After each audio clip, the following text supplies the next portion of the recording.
The Fallen's fellowship lingered quietly in their hotel room this dark night, now having finished decoding Laelith's final journal entries. The wind howled to fill the solemn void as the rest of the party collectively looked toward Lux sadly. Her arms crossed and held tight over her chest, her legs swung over the other with attitude, and her gaze avoiding theirs.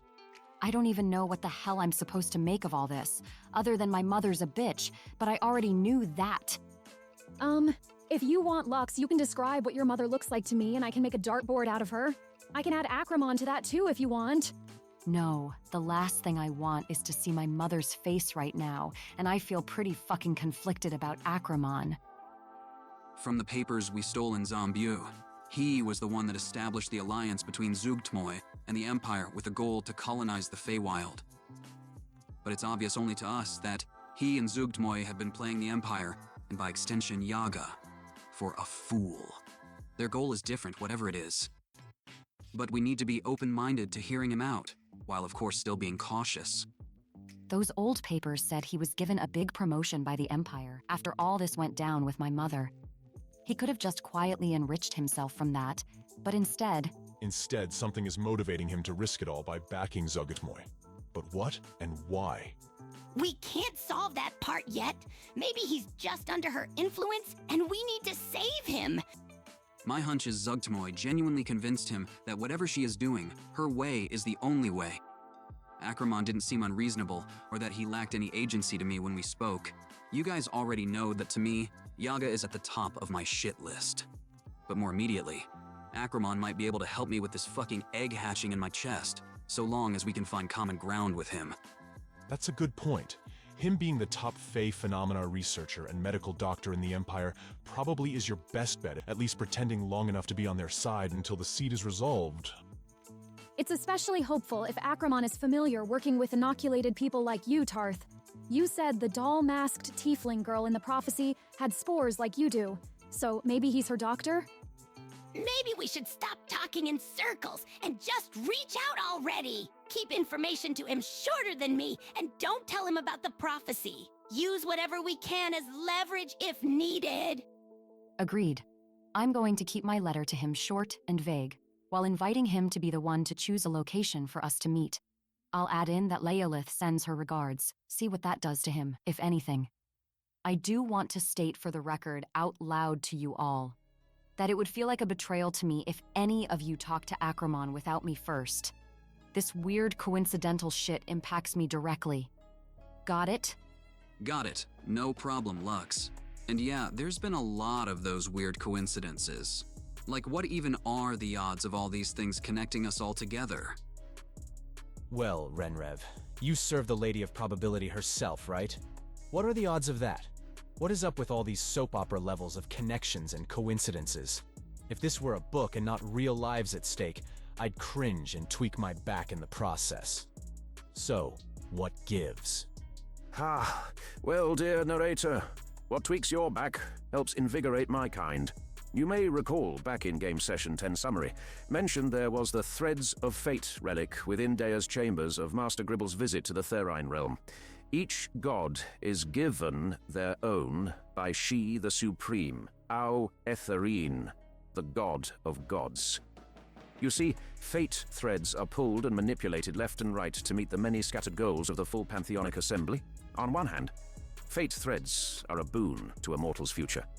The more positive threads you have offshooting from your own, the more likely you are to rise and become a legend that can impact the world's destiny. For better or for worse, whether you're a hero trying to selflessly protect the vulnerable masses, or a tyrannical genocider trying to ascend. That part you already knew, though.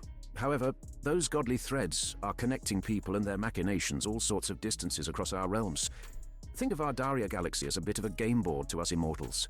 When those fate threads start unnaturally piling and knotting into each other, layer upon layer of entangled, convoluted filth, the vast realms over time begin to get more and more constricted.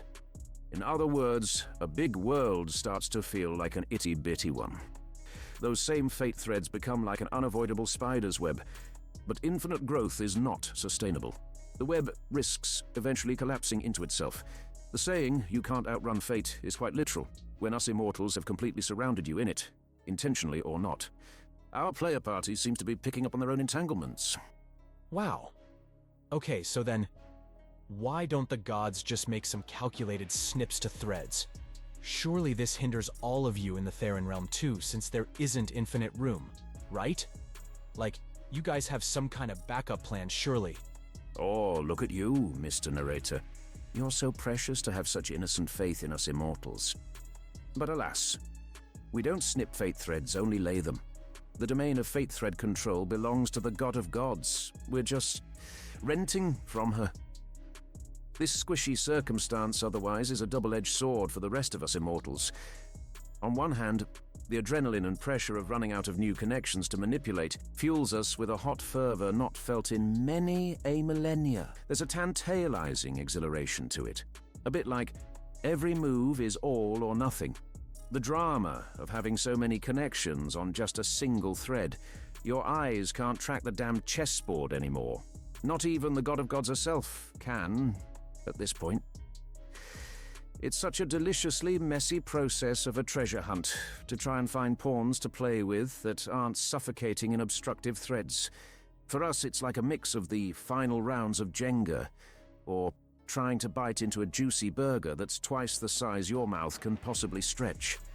Coupled with having a gambling addiction and finally winning big on a scratch ticket. It all seems a bit silly when you realize the prize does not cover the expenses of your long time playing this fucked up game to begin with. But oh boy, does it feel fucking good. Holy fuck, I don't know how I feel about that, dude. You're telling me it's like this for all of the gods? Both sides are playing a game against each other? Ha! Don't be so naive, Mr. Narrator. There aren't two sides in the Pantheon. All of the separate godly courts are their own side, containing sub-alliances within other alliances to each other, in many convoluted layers. And yes, it is like that for all of the godly courts within the Pantheonic Assembly. We're all playing the game. Not to be confused with the DnD game, of course. Well, whatever. Clearly at least some gods have better intentions for the world than others. So what's the other edge of the sword? It's most definitely more backbreakingly morally twisted than you yet realize. But yes, on the other edge of the sword, the current condition of these ludicrous mazes of fate threads is that they are only a short-term benefit for us. You see, running out of space on the game board also means running out of moves. Godly decisions slow to a death crawl. Trapped in the math, it can become utterly fucking boring. We all know it, and we all hate it just as much as we so sickly enjoy it, at least when we aren't the ones on the tightrope. And thus, we all disagree on what to do about this dilemma. So we immortals continue to edge ourselves off from it while the world continues to suffer for it. But oh welp. But it can't go on like this, Renrev, so what's to be done? Would you even trust my answer? Or better yet, should you even trust my answer? But I'll let you chew on that for now. Back to our scheduled soap opera, Chop Chop. If you're all worried about strange probabilities, then you all should be praying to Daea! You know what, Gribble? Maybe you're right. Tarth said while rubbing his chin contemplatively as Thotham crinkled his face. Or you should pray to Tyr, and his light will help lead you and us out of these mysterious circumstances and bring justice for all of us. You know what, Thotham? Maybe you're right. Speaking of mysterious circumstances, now that I've opened up, I'm feeling admittedly a bit agitated that we still don't know much about you yet, Thotham. I'd feel better if we all put forward some skin in this game, especially regarding your woman-threatening terrorist past. I would think it's obvious by this point, Lux, that rumor must be a lie. Thotham wouldn't do something like that. I don't agree that good people can't come from bad pasts, Mimith. We've only known each other for a little over 2 months, and regardless, this doesn't change the fact that we should know what might come reeling its head back to bite if we're going to continue working with each other. Yeah, that's totally fair. Thanks for your vote of confidence, Mimith, but it's really not a problem. I just don't naturally open up about these kinds of things, folks. Sorry. I'll keep a long story short. For those who won't watch Thotham's Origins video, essentially, after Thotham slayed a bear that terrorized his home region, and then later tragically lost one of his best friends, Kaguya, to the bear, he left his clan to go on a journey of self-discovery and process his grief, where he was trained under the famous cleric Ulfgar Thorin, the mentor to a member of the legendary adventuring group the Dawn Chasers. While Thotham was missing in action from his clan home, Thotham's dysregulated father, Tholuck, seemingly worked with both Chancellors Tyrell Isgale and Cromric Ironspit to set Thotham up and frame him upon his return home. So to prevent Thotham from revealing his father's true opportunistic nature to the clan, after his father tricked the clan into voting him as clan elder by cruising off of Thotham's heroic reputation behind his back, all while harming Thotham's surviving best friend, Pugan, at the same time. The supposedly threatened woman in question, who seems to have participated in this setup framing Thotham, was a dear friend of Thotham's named Nipu, and he himself doesn't understand why she did that. Today, Pugan still keeps in contact, and hopes to see Thotham soon in Suwood Spire. From their past, Thotham states he believes himself and Pugan were drugged by Zugdmoy's twisted Cordies the evening of the setup that sought to paint him as someone that wanted to bomb innocent civilians in log cabins, them claiming Thotham is someone unfortunately suffering PTSD and can't fully see reality anymore. So many don't take anything he has to say seriously, despite still being loved as a folk hero. Okay, good to know Chancellor Cromric is working with Tyrell on shady shit, and that your father's a snake that will tear you down for his own gain. But I noticed you didn't mention any mother. Is there anything with her that might help or hurt us? I don't know. She left my life before I could even form full sentences, and my father strictly forbade any discussion remotely mentioning her. All I can remember is a lullaby she used to hum. But otherwise, she's a mystery to me. But from some dreams I've had, I suspect I might need to find her. I'm not sure. I want you to know, Thotham, if you need someone to march down with you and give your father an ear full if we find ourselves in Thaldorn, I will gladly be right there with you, and we won't let that shit go down like that again. But on a positive note, I gotta say, folks, it looks like we're all finally playing with our hands open to each other. That's nice to see. We really are starting to become like a strange little family. Look, I'll admit that there's maybe more on my end that I'm just not ready to discuss yet. I just need to understand some things better myself first. It's okay, Lux. I believe you don't intend harm, whatever it is. I know, like Thotham, you aren't the type to open up either, and this night must have been upsetting for you. So thank you both for including us. And when you're ready to share the rest, Lux, I hope you know that despite my being related to the Isgales, that I feel more protective of all of you than I do them. The Isgales were never a part of my life, except for sending me to Zombu after suing me for my mother's inheritance she got after Chancellor Rogar passed away. My mother ran away from them and eloped with my father. That's it. Well, and the weird network thing, I guess, but you all know just as much as I do there. Well, if you're truly closer to us than to those scumbags, that means if we see the wheelchair lady at the castle again in the network, that you'll ignore her advice. And then we'll all get to go see the dragon in the castle together, right? Pretty please. I'm not sure, Gribble. I would think going to see a dragon would guarantee dying in the network. But I am admittedly curious what Loracoria meant by the dragon calling to me. Well, only one way to find out. I bet you I could talk it into being friends. I want to see it. I want to see it. Getting back on topic of our pasts. Gribble, you're young, but I feel like we all know you well enough to assume that your arson charges are probably entirely legit, right?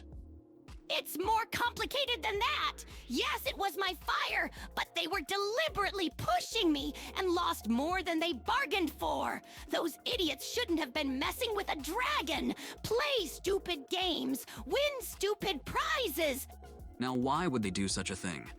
Aren't you just a bundle of sunshine, rainbows, and hellfire? Some people in my tribe don't like me. They're all just jealous. They thought they could take me down, but I'm not worried about them. I'll just burn them alive if they dare show their stupid faces to me. Gribble, do you have anyone back home that you care about? Family? Friends? One of my siblings survived, but he's stupid. However, I do have someone I care about. My old best friend. Oh, Lux! Look! Look at the necklace Duz made for me! Gribble held up a metal necklace that had a copper dragon shaped into the letter G for Gribble, a magical gemstone adorning it. Lux turned it over in her hand with a soft smile, happy to see her ward maintain a cherished bond. That's quite sweet of him. Very creative and clearly knows you well. I hope Duz is doing okay, despite everything. I'm not sure. The tribe is in a tight spot, but did say that maybe we can catch up in Sewwood when the stupid trains are working again. That is, if they let him. Sounds like we don't have to debate where our next stop is once we're done with this Dust Bowl. Sewwood was one of my old stomping grounds. Returning there will be interesting, I'm sure. Yeah, we still got a bit before the trains are fixed and got a few more missions under our belt to get through. But I know Marantavia will tear the city apart if Tarth and I don't return there as soon as possible. I'm worried about Mom making that hike, but it's also nice to see that in all these years, her hard-headed Harengon dedication hasn't changed a bit. But listen up, folks. It seems like we keep bumping into bleak shit. So, maybe we need to clear out the bad juju and get some fresh air. Why don't we all go for a night stroll, stare up at the stars, and get fucking high together? What do you say? The party laughed and peppily concurred. It was a heavy night and they needed to lighten their spirits. Passing Tarth's pipe around and curating their highs in ways that allowed them to push down their lingering anxieties, or better embrace the desires. Them also trying to collectively give poor Mimith some romance advice, which apparently they all suck at, as they suggested things like going to a brothel, making out with her hand, or doing a classic smack and grab of Osmond's ass like they do during the biannual Centaur orgy. Wait, how does that work? A small Harengon in a field with a bunch of bouncing large centaurs? It works out pretty damn good, actually. Just gotta get creative and use all that you got. Sure, you gotta be careful, rather than rush the dangling carrot on the stick, you know? Oh my, I did not actually expect you to be so sexually liberated. Damn, and here I thought I was the slut. Pfft. Welcome to the Fae Babes. It's a wild ride. Welp, I wonder what your mom would think about all that. I'm not gonna tell my mom, and neither are you, Mimith. Can you all keep it down? I can hear what you're all saying from over here, and I'm gonna be sick. All of this is completely disgusting! Well, maybe at your age it seems that way, but I assure you, young master, this is all perfectly natural to discuss. You'll understand someday. I think puberty isn't that far off for you. Nope! Never, ever, ever! Young master, do you not think that it would be nice for you to have a dragon family and dragon babies? What the heck is wrong with you, Renrev? Ew! No! Apologies, young master. I was only asking a question, not making a demand. It's not required, though it might be helpful. I am way too young for that! You're being disgusting, Renrev! Young master, I didn't mean anytime soon. Obviously, I meant when you're an older and full-grown dragon. Having children would definitely get in the way right now. I agree you do not have time for romantic trysts, and that right now your focus should be on getting stronger. Gribble, what's going on? What is Renrev saying to you? Do you need me to punish him? Renrev's mechanical head cocked to the side with intrigue for a moment before he looked up at Lux and slowly nodded his pathetic little head in agreement that he most definitely should be punished. No, it's okay. He's being weird, but I misunderstood him. Oh, my young master is so sweet to clear my name, but he could not have had worse timing when choosing to do the considerate thing rather than the impulsive thing. Renrev?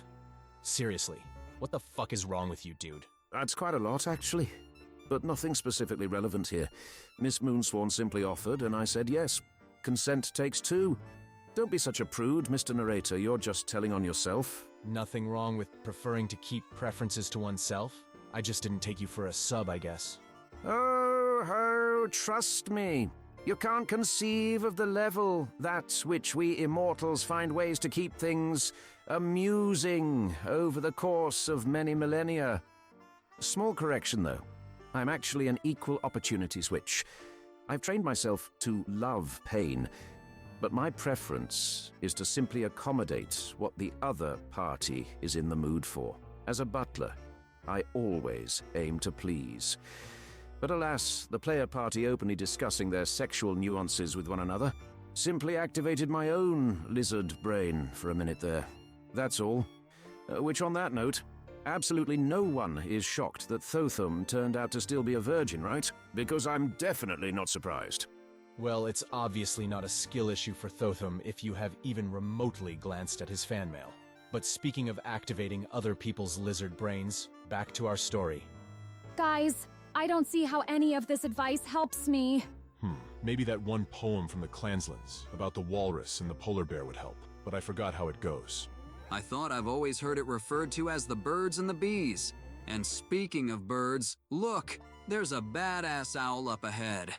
Tarth said, as an owl flew overhead with its rodent dinner and pooped in the eye of Tarth's low perception check. Just as an Aarakocra man appeared behind Tarth, marching from the other side of the courtyard to come educate them all. An owl, gentleman, named Yaughn. He owns a small private library in the Spires, but is here traveling trying to catalog sites of all wild birds in the Empire. But he's also a connoisseur of erotica, of which he felt would best help Mimith with her reading a passage out loud. Gribble, understandably, screamed into the void. Lux, done with everyone's nonsense, tried to herd everyone inside, but Tarth, bless his fey-raised heart, decided bonding with the owl weirdo was priority opportunity. Thus, cue a long-winded misunderstanding where Tarth got a small crash course in accidental racism. After some defensive explaining from the party that their Harngon friend is a late bloomer raised in the Fey boonies, so not used to some polite social conventions here.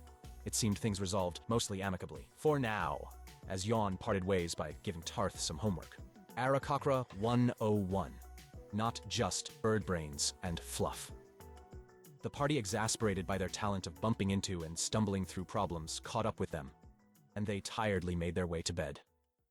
And as morning came, and all were roused by the smell of a delivered breakfast, they got themselves ready to head to the fashion boutique owned by Zira of Saratorial Serenades. The party took their turns, showing off their high-class formal attire. A very dapper Gribble with his dragon pattern-lined tuxedo, Lux with her glittering temptress panted two-piece, Thotham looking like a hunk of meat breaking free from his handsome, kilted prison of a suit. Then Bartholomew with his dominating daddy, respect-demanding regalia. And then last but certainly not least... Wow, Minami. You look like an empress, or the final boss of love. A very unique and calculative choice. None will have any doubt who the main character of this wedding is. Seriously, Minami, this look has the best of both worlds. A soft, flowing, elegant, asymmetrical skirt with a lacy sweetheart neckline, but also the strong sharpness of a suit. It reads to me like, don't mistake my soft side for being weak. I am here not to fill a void, but to add on to what I already have. I love it so much. And alongside your mission clients, the player party clapped for their dragonborn friend reassuringly, as Mimith turned to the tall, elegant boutique mirror, feeling shy about the attention, but smiling happily. Now she trying to imagine if this dress would also be the one on her own real wedding day in the future. Then, while pondering about how she's looking forward to reuniting with her father's comrades, and how hopefully one of them surely will be willing to walk her down the fake aisle, her heart panged. First disappointment, and then a sudden wave of grief. For some reason, it only sinking in now, that her own father would never be able to walk her down the aisle. Muttering under her breath to herself meekly, I miss you so much, Papa. I wish you were here. As Mimith closed her watering eyes and opened them again. She no longer could see her party mates or the boutique. Looking in the mirror, seeing behind her, was her father. She clasped her mouth, nervous, confused, and shocked. He too seemed confused and surprised a moment, looking around the now dark room, but then moved his gold eyes back to Mimith again with a quivering smirk, also overwhelmed, but certainly not gonna let this opportunity slide past him. Damn, girl. Didn't think it possible, but look at you slay that outfit better than I do monsters. Papa? But how are you here? Shh. Better not to question it and just enjoy it while we can. I miss you, kiddo. Well, actually, clearly you're no kid anymore. Ha! If your muscles were that size back when you were little, my back would have gave out way sooner. Mimith quickly ran over to her father to try and embrace him, but cruelly, they went right through each other. Mimith stared down at her hands disappointedly. They started to shake as her eyes watered up in frustration.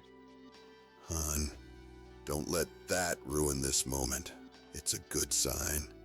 It means you're still alive, still thriving, and I wouldn't have it any other way. Mimith, you gotta keep fighting the good fight, Raider. So much has happened, Papa, and I don't know what it all means. I'm really worried. You? Worried? Do I know you? Are you really the same girl that emptied my cargo to smuggle yourself up north with me when I was deported for duty? You know, the same girl that then threw rocks at a monster I was fighting and then told my commander that he'd have to battle her at sunset if he wanted to ship you back to daycare. Because if you're really that same girl, then I don't think I can be of much help. Whatever has that girl worried would probably make me run with my damn tail between my legs, yelping like a loser. The only thing I could say to that girl is there's nothing wrong with being afraid. It happens to all of us. It's a survival instinct. We all gotta push through it. I really wish you had pushed through it, Papa. Yeah, me too. I'm sorry I let you down, love. But I am here, Mimith. Even when you can't see me, I'm right there. Kriv said as he pointed his finger firmly towards her heart. And don't you forget it. That's an order, all right? The words in Mimith's throat got caught. All she could manage to say without crumbling into a mess right now was, Okay. I won't forget. Mimith lowered her head in thought, trying to contemplate how best to use this moment before they lost it, but didn't get the chance as Kriv's golden eyes narrowed skeptically at the mirror behind her. As it started to violently crack. Mimith, watch out! Mimith quickly turned to look behind her just as her father flashed forward protectively to get between she and the mirror, that which now depicted the snarling lips of a bloody-fanged dragon as it roared out and destroyed the glass in a fucking ice storm that overtook the scene in a wintry hellscape. And the next thing Mimith knew, she was falling backwards into a black void. Her father desperately tried to reach for her, but Kriv was blocked by some invisible barrier that he started to pound his fists into. But it wouldn't give, no matter how hard he tried as his gold eyes widened, devastated. No, Mimith! The massive dragon from the mirror blew him away and soared down the void after Mimith with determination, opening its monstrous jaws and extending its tongue to envelop her. And yet, it did not bite down on her. It gave a bloody roar as it poured a waterfall of crimson onto her snow-white form, before suddenly Mimith snapped out of it. Now gasping for air, she found herself back in Zira's boutique, watching her own reflection collapse in the cracked mirror as she began to faint. Her friends clamored in to try and catch her, Osman definitively beating the others to the punch. Whoa there. Is everything all right? Minami, are you with us? Mimith was dazed a moment, but thankfully came to. Confused in Osman's arms and surrounded closely by all her friends staring down at her. The boutique owner commentating how eerie it was. The mirror had cracked moments after our dragonborn stared into it, reasoning that perhaps today's desert heat coupled with Mimith's icy breath might have been the cause. Osman took offense to the business owner's preoccupation with the mirror over Mimith's well-being. Clearly she flexed too hard and spooked the mirror. Now's your opportunity to replace it with a stronger one. Tarth leaned in to whisper to Mimith. Hey, what happened there? Your eyes went dark, and you were unresponsive. You're pale, like you just saw a ghost or something. I did just see a ghost. But let's talk later when it's just our group. After the boutique, Mimith assured the party she was feeling better after gnawing down on some popsicles that Leah and Hiraya frantically ran around town searching for. After, Mimith insisted she was good to continue with their romantic-themed errands for the day, and could use the distraction after what happened. Thus, the six tricks headed to the piping hot pottery studio to make solstice gifts for one another while trying to remain in character during their activity. And absolutely nothing amuses me more than the fact Thotham and Tarth tried to cheat, using Tyr's guidance, them ultimately getting last place despite that. Fittingly, first place was won by the fake couple-to-be, Mimith having a bittersweet moment upon realizing the prize for first place was the very magical heartstones she remembers dear Gregis and Cassius had shared to track each other's heartbeats. Osman offered to give his necklace to Mimith without attuning it to himself, so that she could give it to another party mate. But Mimith ultimately said she wanted Osman to keep it so that she would know that he and his friends made it to East Cenerom safely. After this cutesy activity, the party returned to their hotel suite once more. Mimith quite tense to discuss what had happened at the boutique, taking a deep breath before plopping down on the couch exasperatedly as she explained, Guys, I think that whole thing back in the boutique may have had something to do with the network. I vaguely recognized the wintry landscape behind that dragon. It was small, but it looked like the castle we visited from that scenario where my uncle shot Lux and I. That is some seriously concerning news. If so, Mimith, up until now, we believed the network could only come get us in our sleep. Yet there it came for one of us in broad fucking daylight. Right now, I'm not scared so much about the network coming for me, so much as I am terrified that it might have my father after that vision. Mimith wearily shook while holding her anxious heart, slightly rocking herself a bit back and forth to regulate her nervous system as she seemed to be pushing back tears that desperately needed reassurance right now. Thotham pondered a moment before smacking his fist into the palm of his other hand with realization. I don't think you need to worry about that, Mimith. A similar thing happened in my own pre-network dream. One moment, it seemed I was reunited with a wolf that I believe I knew back when I was a baby. He tried to lead me to a dark, auburn-haired human woman who felt strangely familiar, and I think was my mother. But as I followed the wolf toward that woman, suddenly an invisible barrier kept us apart, just like yours. And despite all his desperate trying, that poor wolf couldn't get back to me. Next thing I knew, I was being beaten with a club by my father within the invisible barrier. I defeated him, but then the dream fell away into a void that both my unconscious father and I fell down. With that in mind, I think I have a theory. Tarth! Can you recap one more time what Baba Yaga told you in regards to the weird nert trees? Sure. The long story short is essentially, Yaga planted those fungal trees she co-invented alongside Zugdmoy in the surface ethereal, specifically where the boundaries between the realms appear to be at their thinnest. Yaga uses the illusionary shrooms to capture test subjects and evaluate their mitochondrial compatibility with the victims. But choosing that as the nert tree's location, though, makes them sometimes possible to interact with and see in other realms. But it has to be at just the right moment in time to perceive them outside of the surface ethereal. If we assume the fungal nert and twisted cordies have similar properties, and the latter maybe is what lets people break the glass and enter, so long as the boundaries between realms are thin enough in a moment, time, and place, then it kind of makes sense that in our dreams that the network starts to influence that we might see visitors who have nothing to do with it. The network itself, for whatever reason, seems to let us be drawn to people we know. We've seen that over and over again. Right, Tarth's father. My grandmother. Mimith's piece of shit uncle, and the criminal trio beloved to Gribble and I. But those people were all inside the network with us. Or in other words... Inside the glass!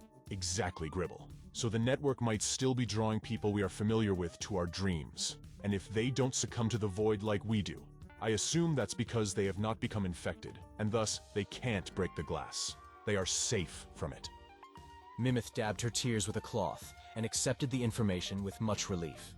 I know there's still a lot we don't know, but that's very reassuring. Well, while I'm glad you're reassured, I'm not.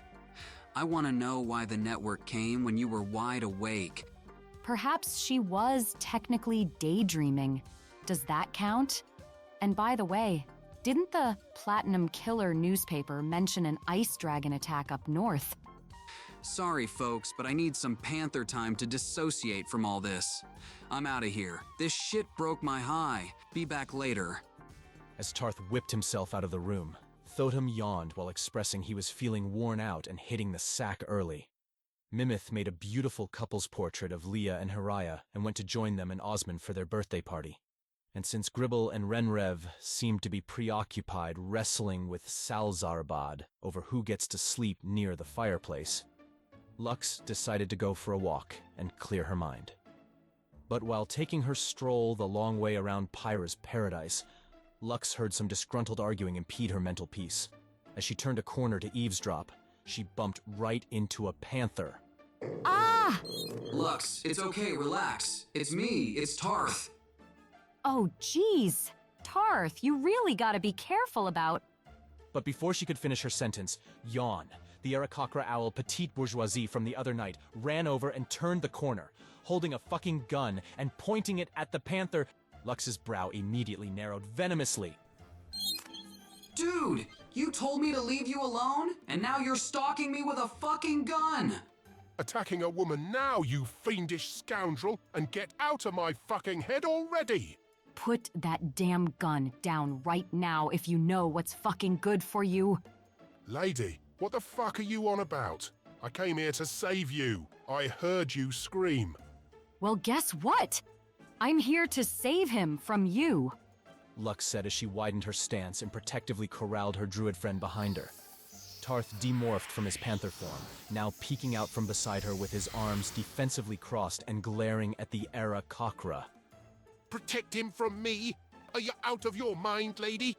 He's the bastard that snuck up on me and forced himself into my fucking mind. I told you yesterday I am a druid. I introduced myself to you as Tarth in your head so you would know it's me. I was coming to say hello and talk about your book. That's fucking it, dude. How am I supposed to recognize a Black Panther from a psycho Harangun? Another man, an agitated tabaxi, stormed out from the doors of Pyra's paradise out of breath, booking it right towards them to stand beside the armed owl Loracoria, arms wide to mimic being protective of him as Lux was of Tarth. Excuse me, miss. My name is Todd. I saw the whole thing from my window. The panther snuck up on him in the dark, and this Loracoria was just trying to defend himself. I don't give a fuck what you saw, Todd. This is my friend, and I know him better than you fucking do. Hearing all this from the cracked window, Thotham's eyes opened angrily from his sleep with a begrudging twitch. Oh. This poor Goliath can never seem to get to bed early or sleep in without having fucking problems. Thotham, now getting up from the bed, stomping over to the window. He now whipped open and leaned out as he casted Thaumaturgy and loudly screamed, I am trying to fucking sleep. Stop yelling outside my goddamn window! But that was deeply not appreciated, as the window from the floor below Thotham now also snapped violently open, the glass shattering down the side of the building from the sheer force. As a woman with a Hulk-like musculature leaned her body out, growling in a bitter glare up at Thotham. You're not the only one trying to fucking sleep. Why the hell are you thaumaturgying above my goddamned window? Her raw rage out shined his. Her thaumaturgy out echoed his. Her physique, he could tell, was a sculpture of years-long brutal endurance. Thotham's eyes widened and gulped nervously.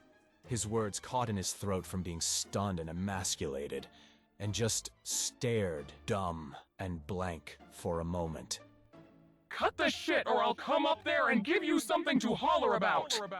Yes, ma'am. I am so sorry. So very sorry.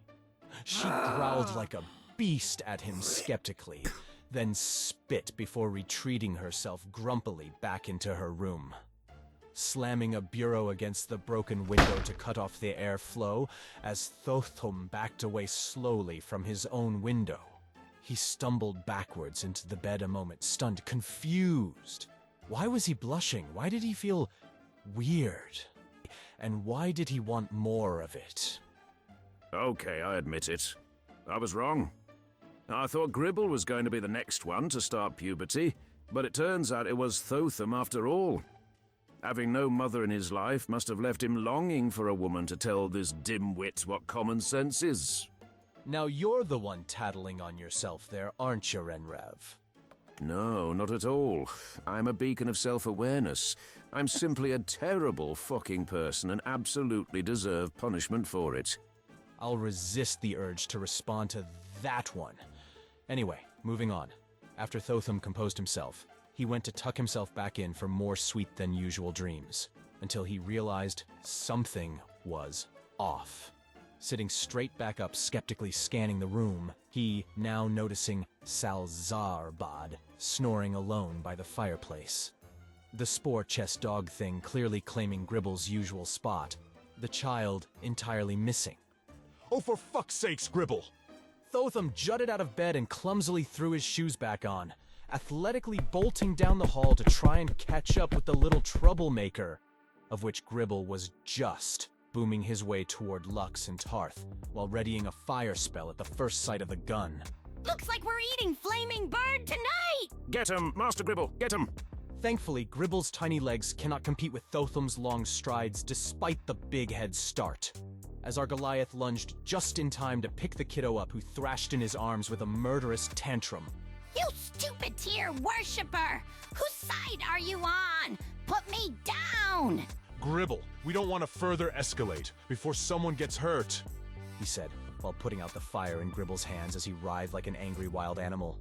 And with that, Mimith and Osman also came walking out of the hotel, stressed. Guys, I can hear you yelling from multiple floors away from here. What the heck is going on? Don't lecture us, Mimith. They're the ones holding a fucking gun and maligning Tarth.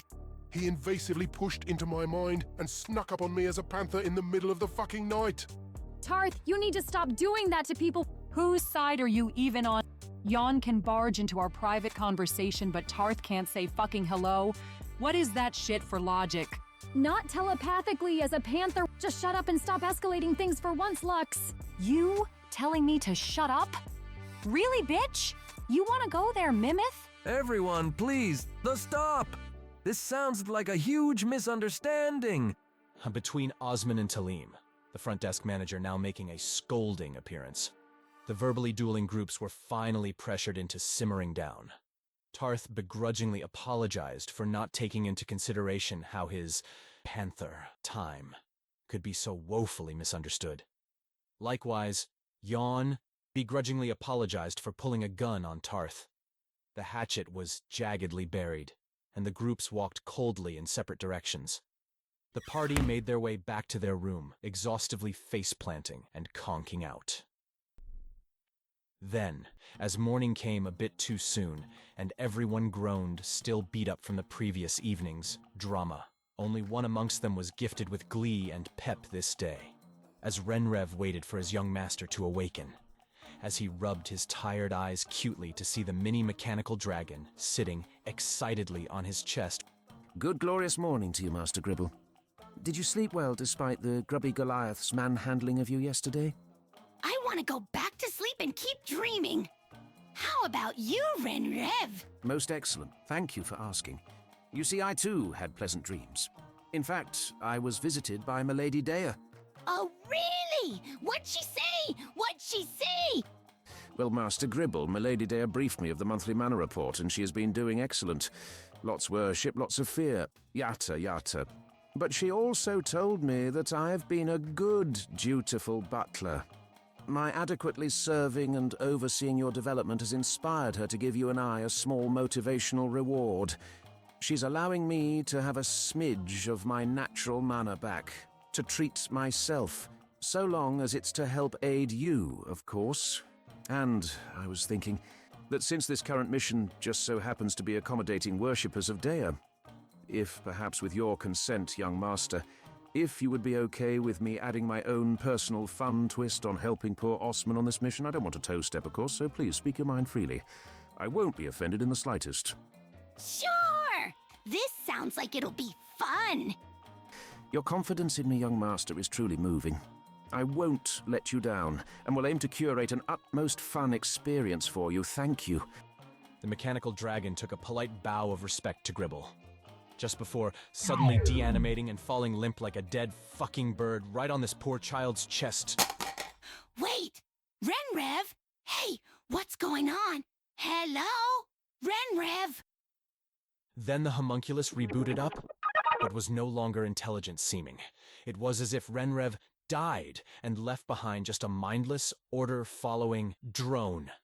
This traumatizing poor Gribble, as his eyes got teary and his anxiety crescendoed. Ah!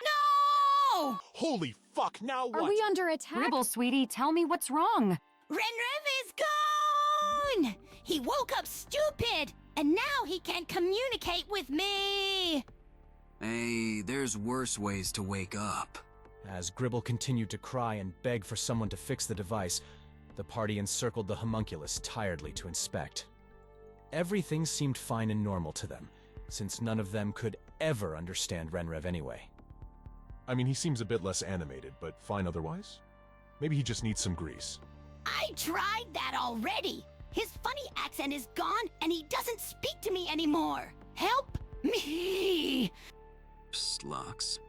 Aren't homunculus always just brain-dead servants without any personality? Yes, but Gribble has always seemed to believe otherwise in regards to Renrev, as you can see. Are we sure this isn't just Gribble outgrowing a child's imagination? Maybe.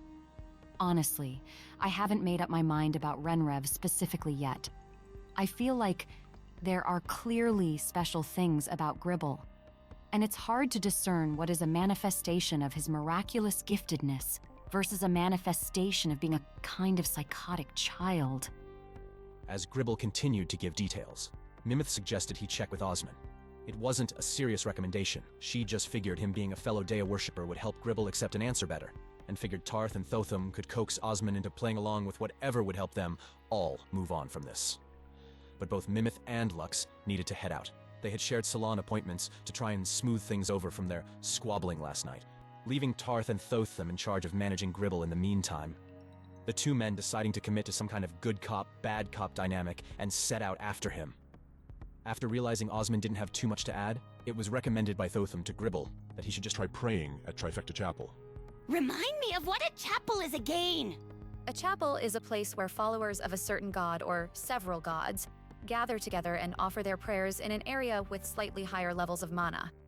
Doing so with others helps channel your message better and shows the gods that we are dedicated to them by being willing to take time out of our day to see them closer to their metaphorical turf, rather than the comforts and ease of wherever else we'd be.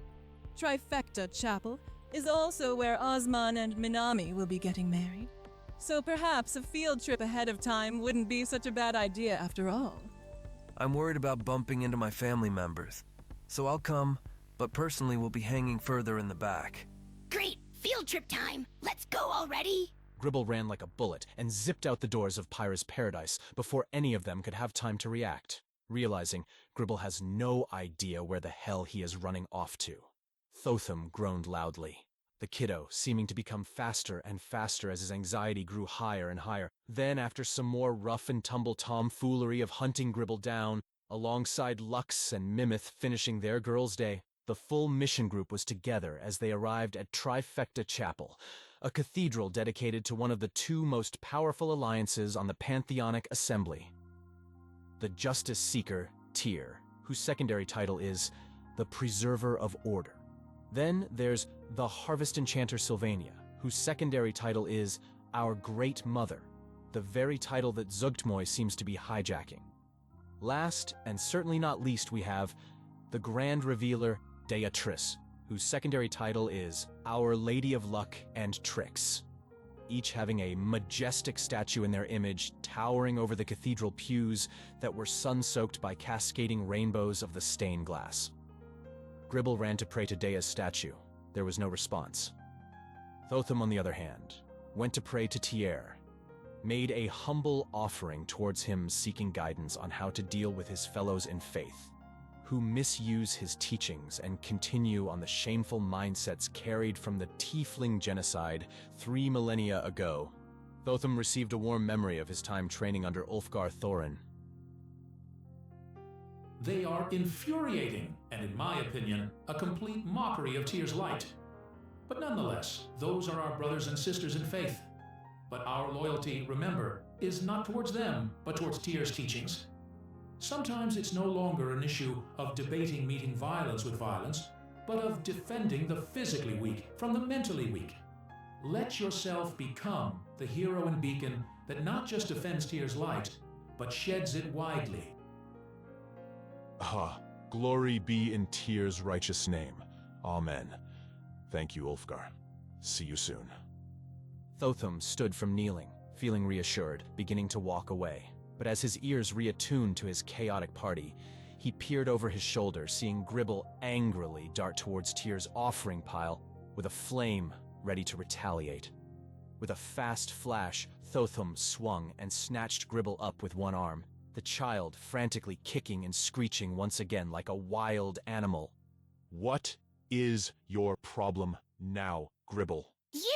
You're my problem! Dea isn't responding to me, so I gotta destroy the competition to get her attention! I will not allow you to disrespect Tyr nor my siblings in faith like that. You need to knock it off. Gribble swung his body with the level of acrobatics only a young child could possibly muster without dislocating something, now sinking his sharp toothy maw right into poor Thotham's forearm. Our Goliath choked down a yelp and seethed out in pain a moment. He reflexively raised Gribble up as if preparing to throw him down, but with an awe-inspiring amount of mental fortitude, Thotham stopped himself. Our Goliath gritted his own teeth and bore the pain, acclimating to it as he winced but stared into Gribble's feral eyes, choosing to set his own pride aside, taking a moment to see past Gribble's outright hostile behavior and give him the time and consideration Thotham had always wished his own father would have given himself. Here, under the painted roof of a cathedral that represented both of their gods, that which echoed with his child's burning angst, Thotham could feel reverberating back into his heart Gribble's pain, scared of the unknown, fear of abandonment, loss of control and predictability, chasing things to fill a void. Whatever resolution Gribble sought by coming here, Thotham could relate to much like the resolution he once hoped to have by defeating that fucking bear from his cursed past. For both Gribble and Thotham, faith in the divine has helped bring purpose to their pain, and in the torturous chaos of life, their gods have given them a clear path to follow through the storm.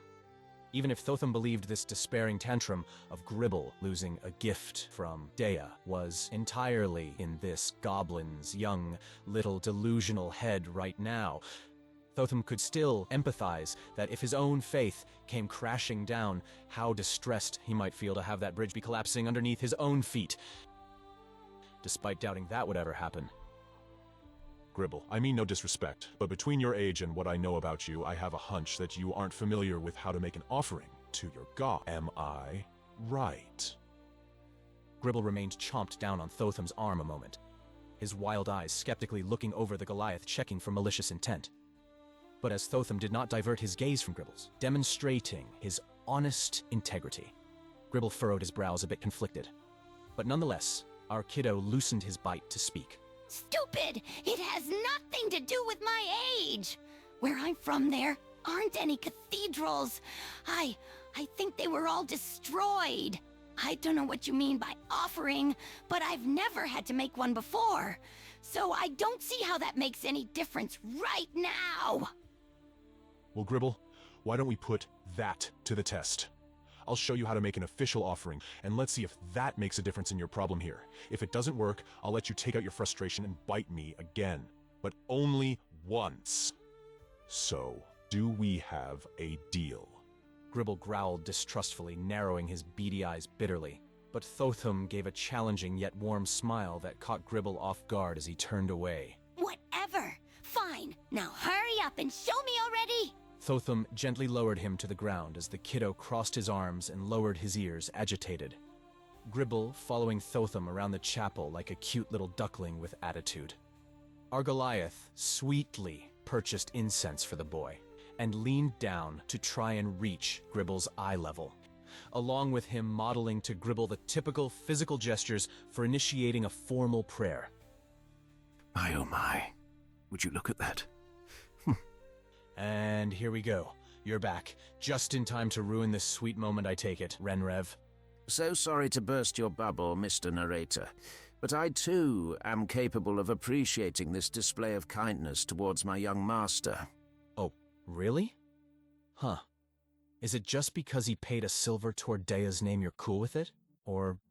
That'd be awfully silly to applaud disingenuous offerings to Dea. What the hell difference does a silver make? None. For me, it's the fact Thotham cared more about Gribble's well-being in this moment ahead of his own benefit, and further provided comfort for my young master during my absence.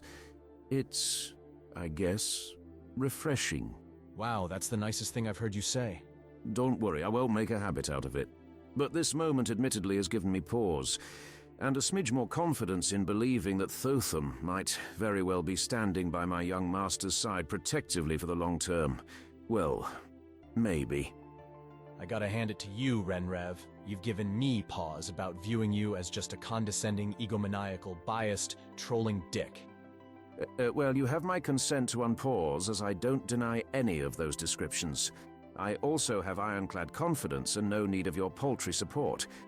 Truly, I quite prefer our mutual quipping. Very well then, but on a last positive note. Perhaps with this, there's still hope in the world that gods such as Tyr and Dea can follow the example of Thotham and Gribble here, and perhaps learn to truly work together for the greater good of the world. Ha! Fuck no. But let's get back to Gribble and Thotham, the former of which was cutely trying to mimic Thotham's demonstration of traditional procedures of worship. Now, after receiving help from the Goliath, he tried to reach Dea once more. Dea, I'm worried about Renrev. He vanished on me this morning, and I miss him. Please tell me where he went so I can get him back. It doesn't feel the same with him gone. While Gribble didn't get a direct response from Dea, he did find himself overtaken by a warm embrace of sorts. It calmed his nerves, and made him feel as though everything was fine, and he just needed to be patient. Gribble grumbled to himself, a bit dissatisfied to not have an absolute answer, but sighed and accepted. Surely he wouldn't have to wait long. Choosing to trust that Renrev wouldn't just ghost him, right? So, Gribble chose to take a deep breath and believe in Renrev. Oh dear, my poor young Master Gribble. I didn't mean to worry him. I just wanted to make my appearance a pleasant surprise. Truthfully, I didn't realize he cared about me so much. I feel quite guilty, yet also touched. It seems I have unwittingly become platonically smitten with this boy as he has towards me. Huh, I don't know what to do with this feeling. It's weird. Moving on, Mimith was feeling Dea curious and tried praying for good luck at tonight's dinner. And after that, Tarth went to each of the 3 god statues, donating a silver to each, and went to pray and light their incense. But the one underneath Dea's statue failed to ignite, no matter how much Tarth tried. Huh. Either I just got some bogus incense, or the Grand Revealer might be mad with me. I wonder why. Gribble hurled a firebolt at the incense, successfully igniting them. There you go, Rabbit Man. I fixed it for you. You're welcome. Tarth hesitantly knelt down to pray, inquiring with Dea if he had upset her, or if this might just coincidentally be more of the recurring weird shit that happens to the poor Harengon.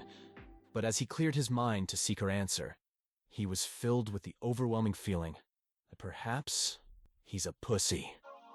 That maybe trying to please everyone will only stretch him thin. It seems Dea, for whatever reason in modern times, doesn't want one's passive acknowledgement. Pick a lane or get the hell out of her way, which, to be fair to Tarth, is strange for beings that need to accumulate faith, no?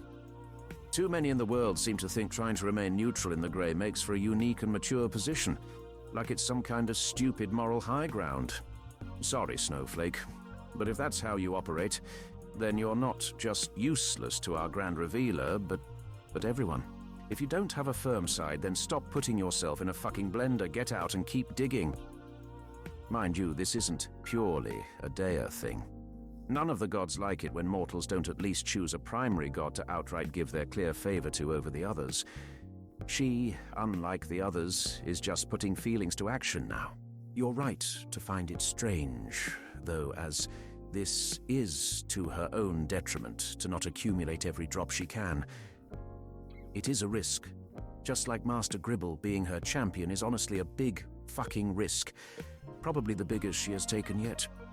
But who better to take such a plunge than the goddess of luck herself? Onto an adjacent but similar topic. This one should get a solid reaction out of you, Renrev.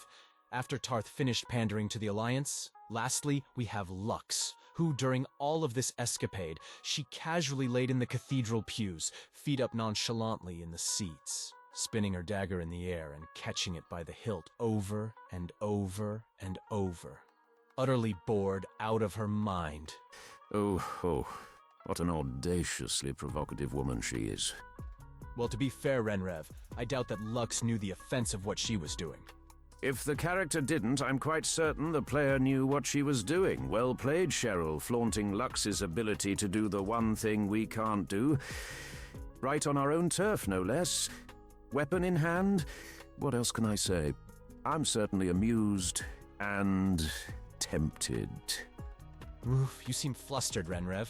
Care to expand for those who don't know? It's basically been said before multiple times. Nothing us immortals hate or fear more than boredom. As for the rest of the finer details, if you know, you know. Miss Moonsworn here is simply rubbing it in a massively sore spot. Well, good for you, Renrev. Since you like pain... True. She might as well be stepping all over me here. Deliciously demeaning. Yet the other half of my nature is tempted to put the respect for us immortals firmly back into her mouth and make her swallow that cocky pride. How very conflicting. Regardless of looks and eyes' interpersonal dynamics, at the end of the day, we can surely agree Master Gribble's best interest comes first. But please do continue on with the summary, Mr. Narrator. We're getting to my favorite part.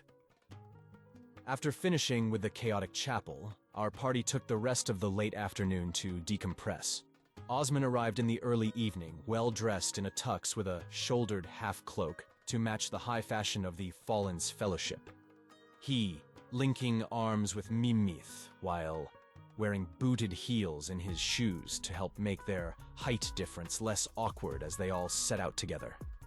Approaching the front house of the fancy restaurant, Osman just plainly stated the family name Alcaraz, as the host smiled and led the group to their corner table. The air carried the scent of spiced roasted camel, mingling with the fragrance of honeyed dates and saffron rice, surrounded by glamorously carved wooden furniture draped with luxurious translucent silks. A tiefling gentleman, Osman's father, and his human mother immediately rose to emotionally embrace their son they had not seen in 6 years. While that moment was touchingly warm, the tension was quickly felt as the grandparents looked over the player party with an icy skepticality. Greetings were exchanged as the Fallen's Fellowship presented their false identities to the family and the awkwardness began. But thankfully, for our adventurers, Gribble had a secret agent there to help the bumpy dinner not devolve into utter failure. As a very tall and lanky man approached the table with a deep, sweeping bow that glistened the gold-threaded accents of his black tux, catching the warm light. My warmest greetings to you all. Welcome to the Mirage Majesty, where souls parched for flavorful fancies can find their oasis. My name is Benjevin, and I'm so delighted to help orchestrate your dinner this evening. Here are the menus, and look at this fine young man. The waiter said as he approached Bunzai Gribble's false persona, and took a knee beside the kiddo's seat as he stared endearingly at his eye level with a soft smile. Your dragon-lined suit is magnificent. You have excellent taste, young sir. You see, we just so happen to have a coloring sheet with a dragon on it. Would that be of interest to you? Yes! I would like that very much! Gribble couldn't contain his excitement as he clapped, filled with relief and joy that his dear Renrev was back, but that needed to be kept a secret. As Benjevin presented the sheet, that which depicted the friendship between a dragon and some kind of magician or butler that just so happens to look vaguely yet also deniably like Renrev, Gribble immediately took to adding vibrancy to the black and white sheet as the snazzy waiter continued to focus on the rest of the guests' drink orders. Him then leaving and fast returning with a little cart of elegant, stirring trinkets and fanciful empty glasses. Benjevin snapped his fingers, summoning a swirl of frost from the air that he flung and had wrapped around Mimith's shoulders like a sash before pulling the silken air back into his hands as it coalesced into a bouquet of ice blossoms that he gently lowered into the empty glasses. Then, varying bottles of liqueur, he leaned over his forearm all at once like a waterfall, spiraling into their vessels. And as for the final touch, Benjevin turning to Osman as he casually reached, seemingly, to pluck something from behind one of the tiefling's horns, it was cherries. You seem to be a fruitful young man. Thank you for your kind contribution. Benjevin warmly said while hanging the red plumps off each glass's rim, as most at the table chuckled charmed. Each drink being secretly blessed with our pantheonic Lady of Luck's blessings to help aid the night, unbeknownst to our player party. Benjevin went around taking down everyone's dinner orders as Gribble whispered to Lux. Remember when I said I couldn't hear Renrev's voice anymore, and how he didn't sound the same? Well, he usually sounds like this guy. Exactly like him, actually. Well, if Renrev is anything like this waiter, I can see why you miss him so much. He's hot. Benjevin gave an almost wicked smirk to overhearing that before leaving with the table's dinner orders, his fanciful tailcoats peeling around the corner. And while everyone awaited their meal, the dance of improv and lies began between our party and the family. Far more pleasant than the grandparents was Priscilla and Frick. At some point, while Osman was absent from the family, his parents had actually moved to the Vradena Spire, where Frick commuted to the Humbling Bogs for work as a leyline mana miner. But an unfortunate massive fire ended up canceling his work project, and leaving the couple left with no choice but to return home here in Kirasavu under the financial care of the Alcaraz family over a couple of years ago. Frick now works for the family. Priscilla is a history teacher at the local Institute of Art here in Tequila, but with fewer admissions, she too is expecting soon to need to rely on her family's business to support herself. Educator layoffs are a matter of when, rather than if. It's clear Osman's love of pottery came from his mother. She beamed bright hearing the party all had a good time at the local pottery studio. The maternal grandparents of Osman are Leo and Paloma. They own the small but growing accountant and tax business called Alcatax. It became quite clear to the player party that Paloma outright does not believe any of Osman's stories, and arrived tonight looking to humiliate him. When the party was asked that each of them share a unique quality or memory they appreciate about Osman, almost everyone ended up just calling him some variation of normie. Basically just short words describing someone you barely know rather than someone you've been traveling with through life and death perils for years. Such an answer really only suiting the role Lux plays as jealous Mira. He's entirely unremarkable in every way. At first, Mimith's role as the lover, Minami, gave a generic answer that left a lot to be desired for someone supposed to be outburstingly passionate in love. But thankfully, in response to Priscilla asking concerned with a flat tone if that was it, after Mira, Minami managed to recover for the entire player party here. Sorry, I think there's a misunderstanding.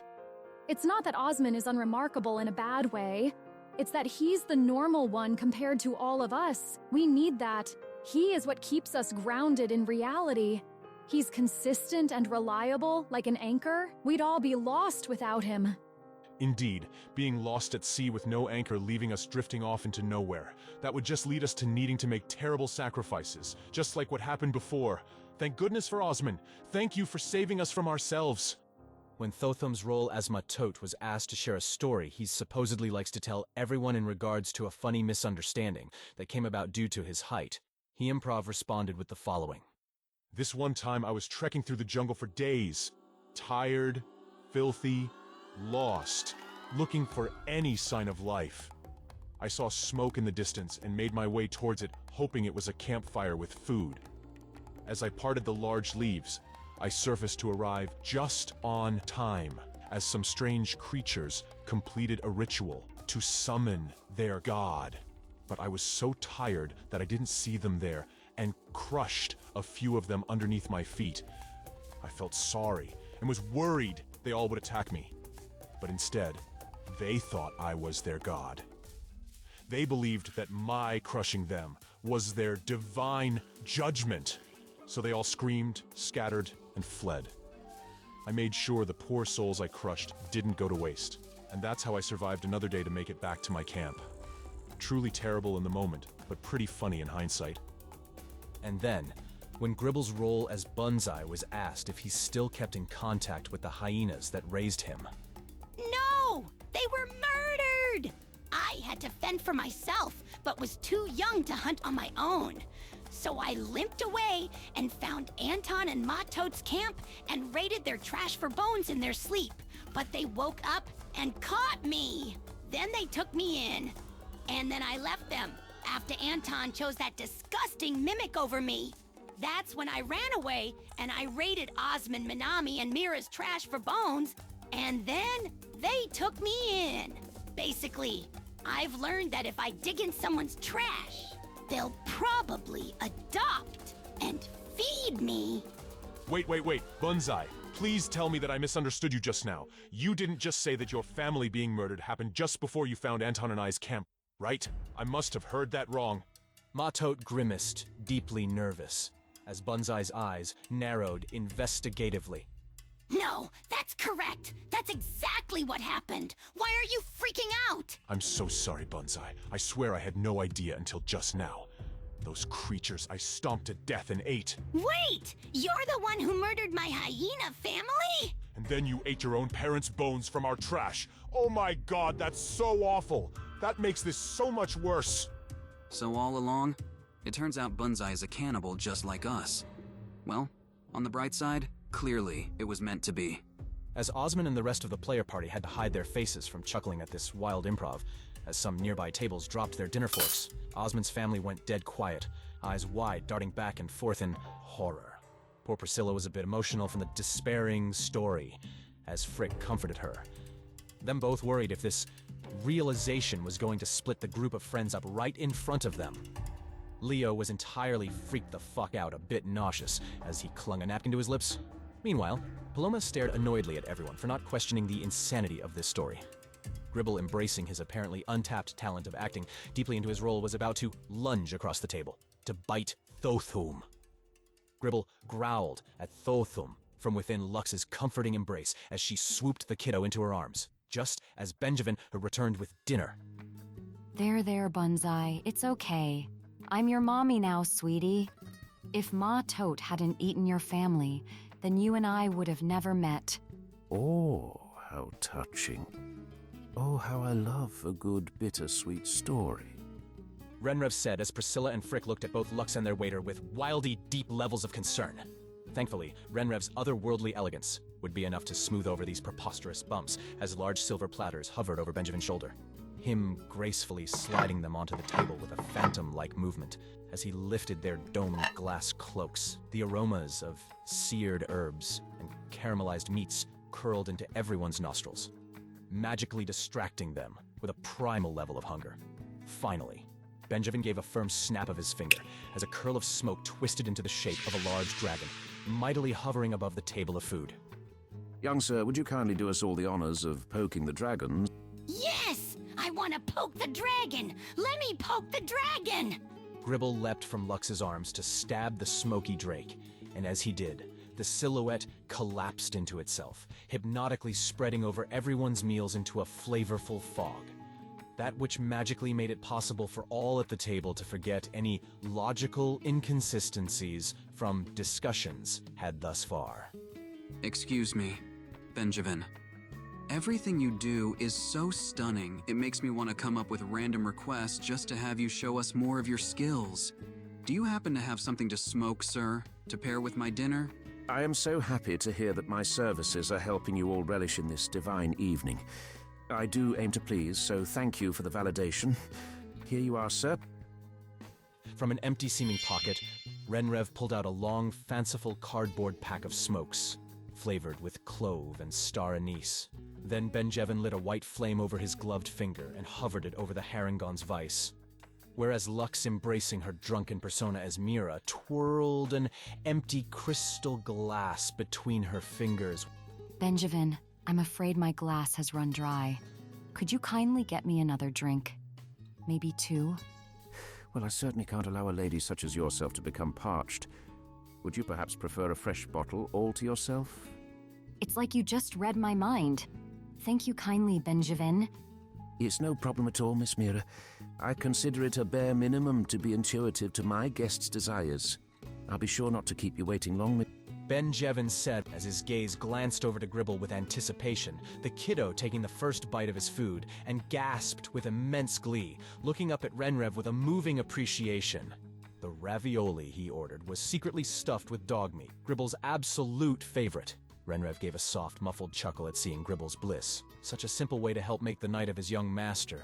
Renrev hoped this little gesture would help make up for worrying him earlier today, as the snazzy waiter saw himself out with an extra pep in his step.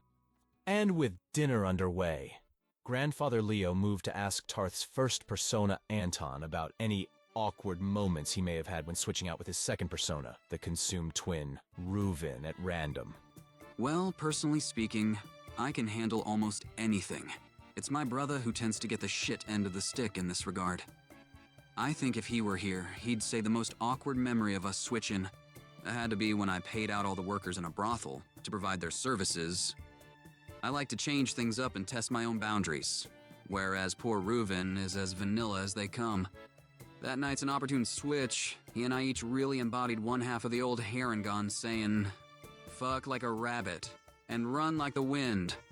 But I lost a lot of money that night and he lost a lot of innocence. But hey, what can you do? We still managed to scratch our itches and make it work somehow. That's family for you. While the men continued discussing their differences of priorities, Paloma leaned in opportunistically with a passive-aggressive tone, telling Mira that she so hopes that she is being careful with her alcohol intake, for it would be such a shame if Minami's best friend couldn't be a present auntie in the future, especially since livers are in high demand, long waiting lists. You need not worry, for I have no intentions of not being a permanent and ongoing part of Minami's life. Our baby will be fine, but thank you for your concern. Likewise, I hope you're being careful overly worrying about others. When it comes to humans especially, stress has a way of showing itself through every wrinkle. Paloma gave a subtle laugh before sneering her gaze towards someone else. Lux very perceptively realized she just underestimated Paloma, as Lux followed the bitter woman's line of sight over to Frick, who tensely looked away from the table, clearly bothered with a cold sweat and trying to hide it, and Priscilla, the conflict-avoidant mother, staring absolute daggers back at Paloma, clenching at a napkin tightly, as if restraining herself from throwing something at her own mother, seemingly uncharacteristic of the quietest person at the table. It seems Paloma's remark was less about jabbing at Lux, and more so jabbing at a dying man, particularly a tiefling one. Lux was just a collateral opportunity for Paloma to knock him down a peg. Osmond and the other party members were preoccupied speaking with a froth-mouthed Leo and missed the cruel exchange. So our Eladrin kept her observation to herself for now. Benjevin, returning just in time to help ease Lux's growing bitterness, as he placed a gorgeous large bottle of booze beside her. You have impeccable timing. Well, it's the least I can do for someone with impeccable taste in Our Lady of Luck liqueur. But to everyone else here, it looks like you're all set with dinner. Shall I bring out tonight's special dessert, the judge's morsel? Everyone but the health-obsessed Leo smiled for dessert. As Benjevin smoothly dismissed himself, Paloma and Leo otherwise kept up with their questioning assault. Paloma sneeringly asking Minami to explain the story Osmond past referenced, of an entire village seeking her hand in marriage and how such a thing could possibly happen. At first, Mimith stumbled hard on the question, but the party all joined together to help her recover. Hello? Have you seen her? Look at those azure eyes that hold my entire sky. And she has a pure heart like that of freshly fallen snow. Unbelievably, the somehow untainted by the terrible things in the world. She's a dragon! No other notes needed! Minami can crush a whole damn melon between her thighs with just one squeeze. Her frigid body can harden any meat, you know, in order to preserve it and save for later consumption, so it doesn't spoil and no one has to risk needing to eat one another in order to survive. I, for one, am not opposed to the risk of Minami and I needing to eat each other. Disgruntled that she wasn't getting the big lying reveal she had been fantasizing in her head for over a month now, Paloma sunk even lower, asking Tarth's persona, Anton, if he ever secretly wishes his twin brother would just disappear. Tarth genuinely was taken aback at such a cruel thought, curling into himself and looking downward sadly. I never have and would never wish for such a thing. I love my brother. We're a team. I'd probably go take myself out in private if he was suddenly not part of me anymore. Tarth said while momentarily reflecting on missing Roland in the Fae. A younger Tarth had once depressively wondered if Roland would have been happier had the Harengon not existed, so that Roland's father Lycocleus would never have disappeared after rescuing Tarth from Zug Tmoy. Lux, fed up with Paloma by this point and feeling protective of all her party mates, spat back. Seriously, lady, what is wrong with you? We came here to support Minami. But rather than a nice dinner with supposedly family, it feels like you two just want to interrogate and talk down to everyone. If our presence isn't wanted, we also have better things we could be doing. Leo shook his head annoyed, and Paloma became defensive, not expecting the pushback. Notably, neither Frick nor Priscilla came to the grandparents' defense as they joined the party to side-eye them. Paloma pressed that she was just curious and wanted to ask deeper topics rather than boring, surface-level questions after all these years, missing her dear grandson. She asking Mira to not jump to bad faith assumptions of them. I can back that up. I know you don't have hard feelings against them, Grandma. It's me you have a problem with. I guess it's my bad you have all these questions, since you only personally hear from me. What? Once in a blue moon. Osmond glared up at Paloma directly as she rolled her eyes at his not-so-subtle call-out. For the first time tonight, Priscilla cut off her husband Frick so that she could be the one to speak up for her son. She pleading with her parents that Grace is a two-way street and point out they're hurting their first reunion with her son.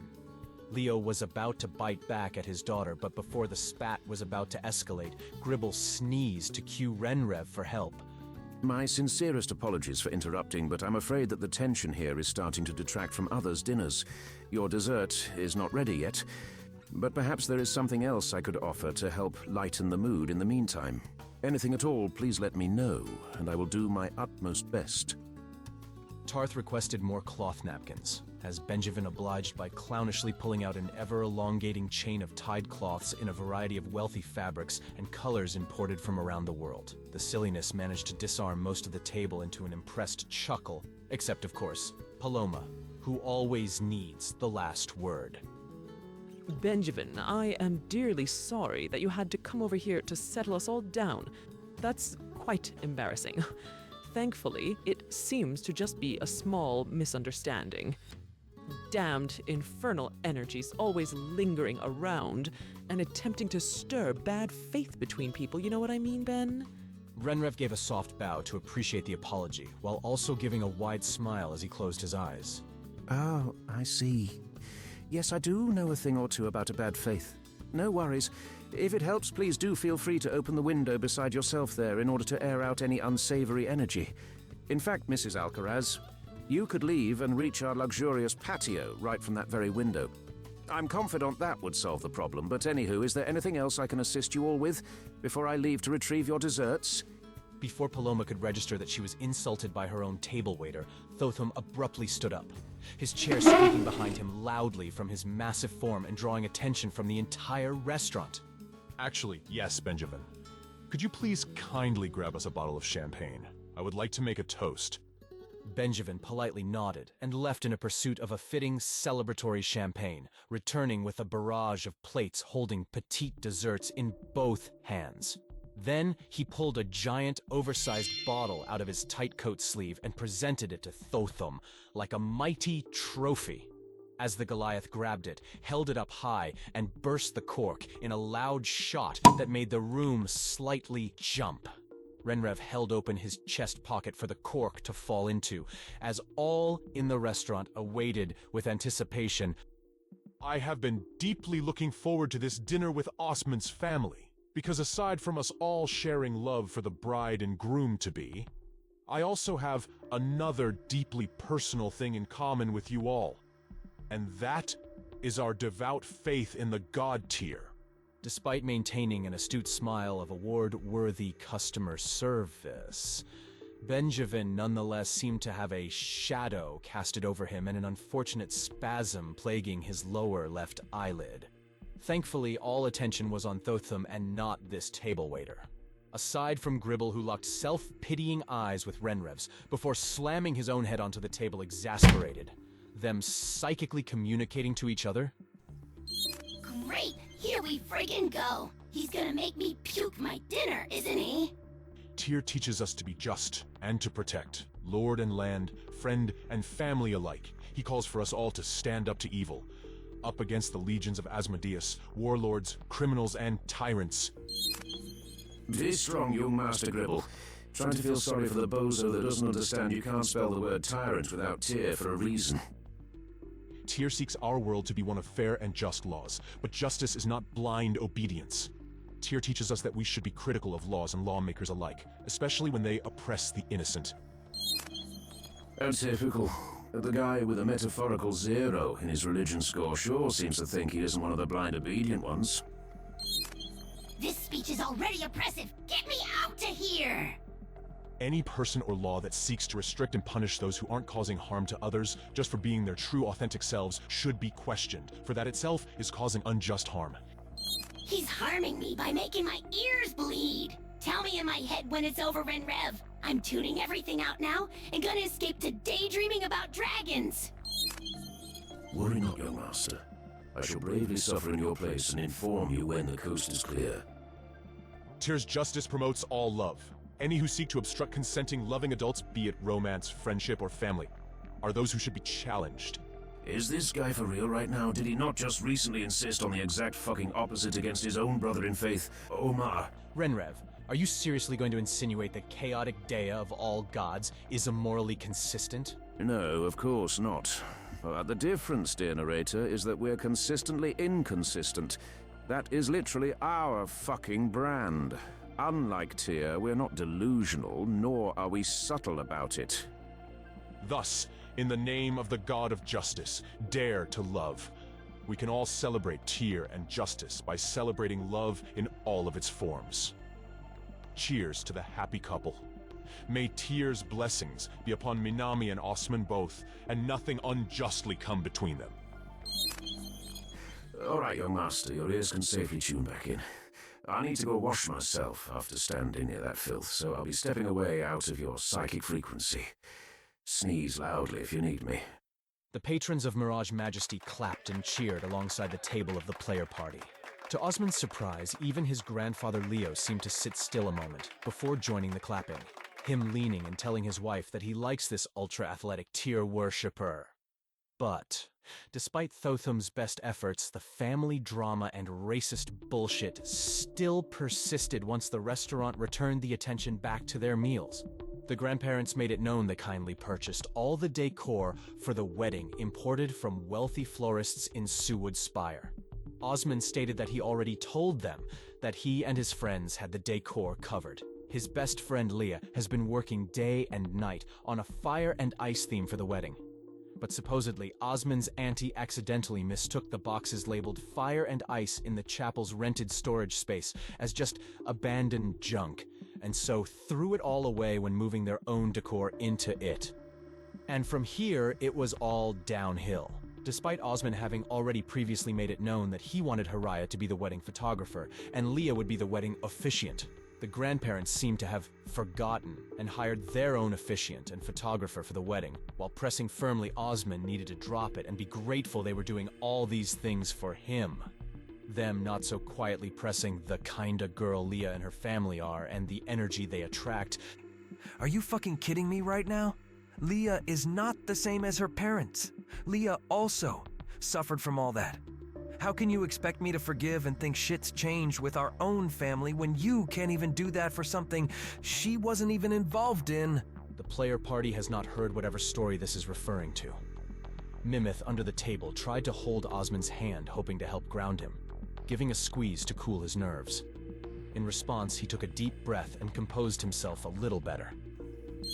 Hey, it's Tarth/Anton. Sorry to pop into your head, Osman. But don't forget you need this wedding to go through so that you and your friends can escape all this and go to East Cenerum. But Osman objected to that out loud, addressing everyone. I'm willing to put up with a lot of shit to make our big day happen with family, but asking me to backstab my childhood best friend? No. Leo entirely took his wife's side about cutting Leah out of any role, stating that her getting a front row seat was already more than generous, considering her history. Osman's father, Frick, was finally fed up and bit back, directly asking Leo to point blank define what he means by problems, to which Leo danced around the idea once again that tieflings have a natural infernal energy that attracts demons, and they wittingly or unwittingly lure out the evil in others around them and cause disease. Thotham tried to firmly but diplomatically reason with him as a fellow Tyr worshipper. That is not how that works at all. You can take my word for it, Leo. I am a war-trained cleric of Tyr. This topic is literally my expertise. At the end of the day, infernal energy is nothing more than plain old regular mana, that which has come into contact at some point with a fiend. It's literally not avoidable, it's everywhere and in all of us to different extents. But itself isn't a thing with any kind of consciousness, nor any ability to manipulate will.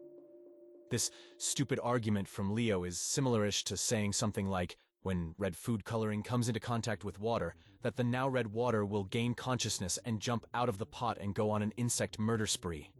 All because the food coloring was made with crushed bug guts? At the end of the day, adding food-safe coloring to water does not stop it from being water. It doesn't make water less wet. Nor is it less likely to suffocate you if you stick your face in it too long, though one could get annoyingly technical, and say at some point you add so much food coloring in, it can ruin the pot. But that's true about any kind of mana. Whether it's infernal energy, seraph energy, the wild magic of the Fae, grief magic of the Abyss, common realm mana, or sucking it straight from Al Etherine's matron weave in the outer planes. They're all just different colored food dyes that can influence and turn on and off some of our DNA when exposed. Be it fun things like dark vision, or not so fun things like mana-induced premature balding. Infernal energy can activate the language, but it's not gonna make you want to microwave babies or whatever. Without mana, none of you would be able to cast magic or heal remotely as fast in a simple long rest. Nor would your espers be able to go to oblivion after death. They'd likely just disappear into nothingness. All mana, in all of its forms, is a gift from the gods to you mortals. You give us faith and fear. We exchange that capital with She the Supreme, and she gives us mana that we give back to you. Good old Trickle Down Economics, eh?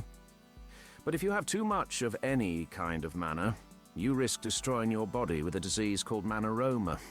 That disease is Gikarin's pseudo-equivalent of the player world's cancer. That is what Frick is likely suffering with, not because he's a tiefling, but because his previous career was mana mining ley lines. Mana isn't just deadly to people, but also is actively destroying Gikarin via climate change.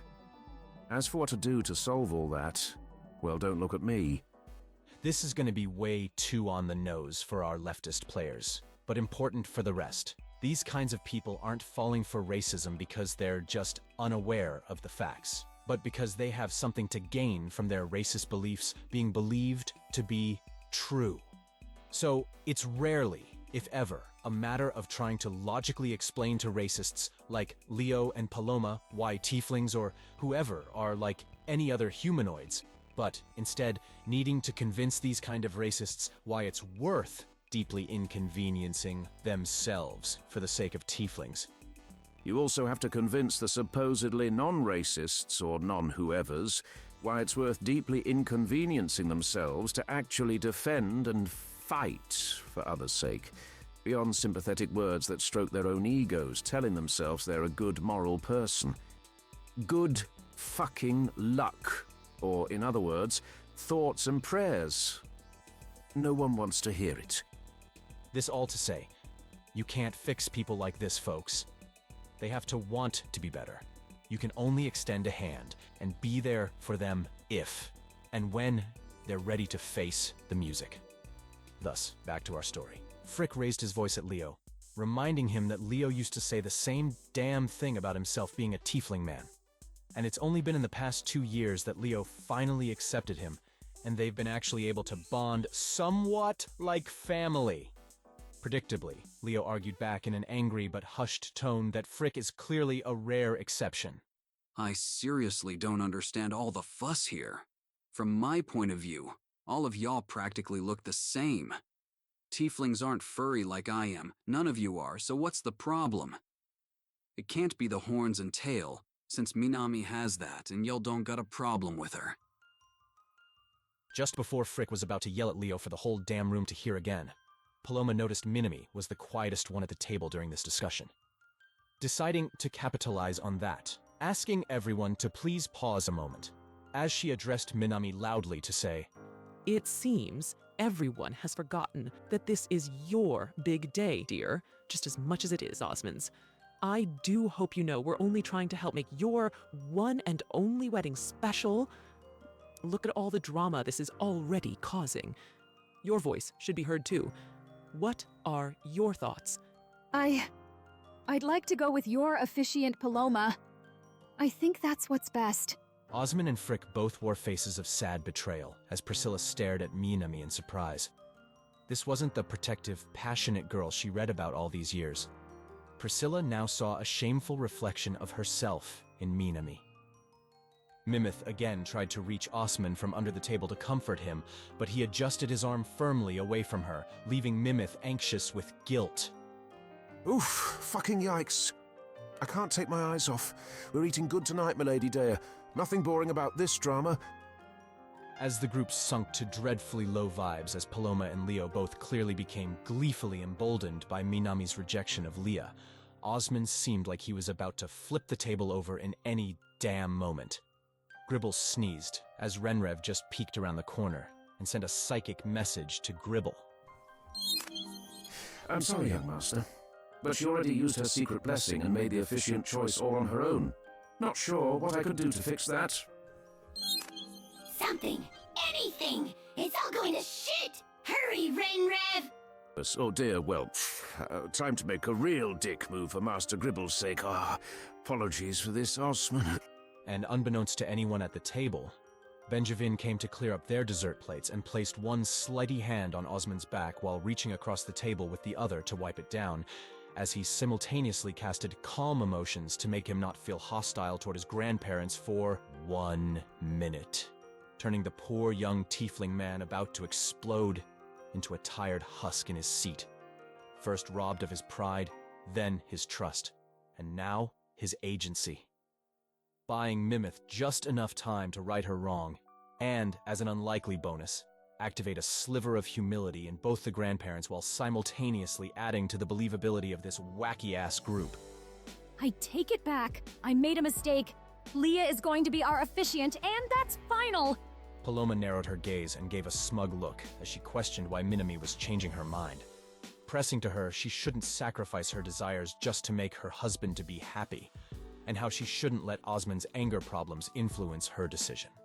Mimith couldn't bring herself to make any eye contact, feeling an overwhelm of feelings she's been accumulating for months now as she fought like hell to steady her shaking, anxious breath. My mother died while carrying my egg, and my father honorably served the MRP and died a hero when I was very young. Not only did I lose my parents, but I never got to experience the joy of grandparents either. My mother's family especially was awful to her, and she fled from that. A part of me really wanted to believe this marriage meant for the first time in my life that I could maybe finally get to experience what a complete family is like. So I wanted to please you and go with the officiant you chose for the sake of keeping the peace. But that was clearly a mistake. Leah and Haraya both have treated me and the rest of my friends here more like family than it seems you're even capable of being to your own grandson. My father and his comrades helped raise me, and they raised me to want better for myself than what my mother's family put her through. Leah is our friend, and she will be our wedding officiant. If you want to be a part of our life, then please, accept that. Unintentionally, Mimith did strike a personal nerve from Paloma's past in a way that made her shut up and actually somewhat feel guilty. Not about the racism, but about her treatment of the player party. With this singular move, Paloma's mind shifted from doing all she could to debunk this adventuring group as anything remotely real, to now Paloma undoubtedly believes the party's cover story is real, and is embarrassed at her own behavior. As for Leo, to be told his behavior was beneath that of his mental characterization of Leah, in most circumstances would have pissed him off into a defensive, deflective tirade. If not for Thotham's earlier performance, and seeing such a strong, muscular woman who called upon her father's honorable service in the MRP now reduced to mild tears in defense of the very tiefling girl he personally despises, him not sure how to reconcile this contradiction of his experience with Leah versus Minami's. Nonetheless, Both grandparents knew they lost this fight if they wanted to keep this family together. Though Paloma, needing to protect her ego with some sort of win, eventually responded saying, I hear you. Leah will be the officiant, but we're using our decor. The table collectively groaned, ugh, fine. And somehow, by some miracle, the tension was diffused for now, thanks to Minami. But as they all awaited Benjevin to return with the check, it looks like the evening was still young and wild, as Lux perceptively picked up on overhearing conversation pattern, ended up piecing together that there were celebrities dining in as guests in the VIP room here, along with a politician. More importantly, though, a violent gang had members littered throughout and around the restaurant, plotting to kidnap the celebs and hold up everyone in the dining hall to shake them down and kill on sight any who became obstructive. Lux whispered and quickly informed their table. Osmond's parents and grandparents entirely caught off guard, but the player party already began setting up a scene to get them through the window out of harm's way, as people started to take notice of your table once again, acting strangely. Gribble darted across the restaurant, hunting down Renrev. Hey! Send me a psychic message right now so I can secretly respond to it! Well, that's not a very subtle way of asking. But yes, your wish is my command. Okay, how may I assist you, young master? Renrev! A big gang is here and is about to violently hold up the whole place! Oh my, that sounds fun. Worry not, young master, for you will be unstoppable, he said as he took a knee and booped the kiddo's nose. Suddenly, Gribble's eyes started glowing, and he levitated from the ground with a fierce wind swirling around him, just at the same time as the gang members activated the mana jammers in the restaurant, triggered by Thotham declaring a false smoky fire. Tartholomew caught sight of a gangster reaching for his gun who was eyeing the escaping family members with hostility, and so Tarth sent him a psychic message in his head. Watch out! It's all a big setup! We've been backstabbed! We're fucked if we don't retreat! The gangster paused, confused, shaking and sweating in fear as guns were drawn around the room and Lux sniped a fucker down, herself hidden from under the table within its shadows. All that could be heard from there was the reload of her bow as she wondered to herself, Where the hell did Gribble go? Lux's eyes scanned the room with a cat-like determination, eventually finding Gribble, cackling, floating in the air, seemingly powerful, focusing her hearing on him as he started to ghostly float away from the vicinity of their table waiter. Though difficult with all the chaos, Lux swore she might have heard Gribble say, Thank you, Renrev! It's Benjevin. Oops, my bad, sorry. Lux narrowed her gaze skeptically, unsure if that was a mistake of identity or confirmation of it, but she'd have to save that thought for later. As she darted out from under the table and lunged to leap on top of another table to grant herself high ground advantage against another gang cluster. Meanwhile, Tarth iced the scared gangster's throat as the very same tall woman that had yelled at Thotham yesterday night lifted a chair above his head and smashed it down on his fucking skull. She comboed, killing him alongside Tarth. Her lady friends were cheering for Barbara Sanders before everyone gasped mortified as the body combusted into a pile of bloodied sand. Okay then, I can't tell if that really happened, or I'm just really high. Surprisingly, more patrons than not decided to fight back, not succumbing to the chaos and trying to surround their assailants. Spellcasters needing to take standing on the tables to avoid the floor disabling their use of mana. Also in the restaurant was the gunslinger Owl Loracoria Her, him determinedly leading a charge against some thugs. Citing out loud, he felt well prepared after having to fight for his life yesterday against a panther. He further insisting he was capable enough and asked Todd, the tabaxi he has since bonded with, to run, save himself. Todd ran hysterical, shouting that if anything happened, he would never forget the brave name of Yaughn Pulowski.